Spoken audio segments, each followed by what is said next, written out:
Confidence से बताओ। Confidence का थोड़ा जो भी है ऐसा अपना परिचय बता दो पहले। जी, वीरेंद्र कुमार जोशी। क्या है मामला, क्यों लाया गया आपको यहाँ पे? सर, मामला ये है कि मेरा नाम का गलत उपयोग करके सन्नी लियोन का नाम से कोई महत्तरी वंदन का फॉर्म डाला है। मेरा आधार और मेरा अकाउंट नंबर का गलत उपयोग किए हैं सर, जो मेरे फंसाया जा रहा है जो भी है। अच्छा, आपको कब पता चला कि ऐसा कुछ सनी लियोनी के नाम से जो है अकाउंट?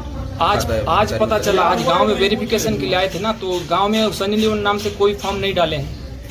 सिर्फ मेरा आधार और मेरा आधार नंबर और मेरा अकाउंट नंबर यूज हुआ है। जहाँ कहाँ से फॉर्म डला है वो कोई जानकारी अभी तक नहीं है। अब आप क्या करेंगे? मैं अपना पक्ष रखूंगा सर। मेरे को कोई फंसा रहे हैं। क्या लगता है कौन फंसा रहा है? कोई पता नहीं। सरकारी योजना है? पता नहीं, कोई साइबर क्राइम है सर। कोई मेरा आधार नंबर और मेरे अकाउंट का कोई गलत उपयोग किया है सनी लियोन के नाम के। हर महीने जब 1000 रुपए आता था तो आपने गौर नहीं किया कि किस बात का पैसा आ रहा है?